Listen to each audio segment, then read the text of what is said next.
বড় ধাক্কা এলো আইসিডিডিআরবিতে। সংস্থাটির ১,০০০-এর বেশি কর্মকর্তা কর্মচারীকে চাকরিচ্যুতির চিঠি দেওয়া হয়েছে। যুক্তরাষ্ট্রের অর্থায়ন বন্ধের জেরে আন্তর্জাতিক উদারময় গবেষণা কেন্দ্র বাংলাদেশে এমন ঘটনা ঘটল।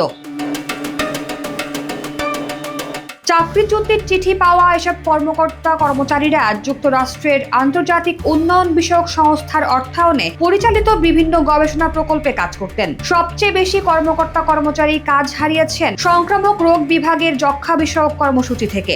যক্ষ্মা কর্মসূচির কর্মকর্তা কর্মচারীরা সরকারের জাতীয় যক্ষ্মা নিয়ন্ত্রণ কর্মসূচির সঙ্গে কাজ করতেন। আইসিডিডিআরবির অনেক গবেষণায় অর্থায়ন করে ইউএসএআইডি।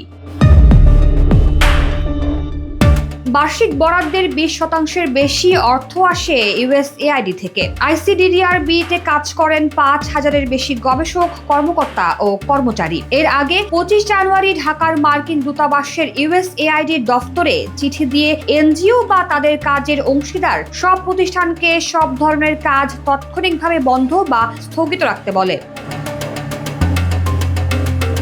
চিঠিতে যুক্তরাষ্ট্রের প্রেসিডেন্ট ডোনাল্ড ট্রাম্পের নির্বাহী আদেশের কথা উল্লেখ করা হয়। ডোনাল্ড ট্রাম্পের নির্বাহী আদেশে বিদ্যমান বৈদেশিক সহায়তা দেওয়া স্থগিত ও নতুন সহায়তা বন্ধের কথা বলা হয়েছে। তবে জরুরি খাদ্য সহায়তা এবং ইসরায়েল ও মিশরে সামরিক সহায়তা এই নির্বাহী আদেশের বাইরে থাকবে।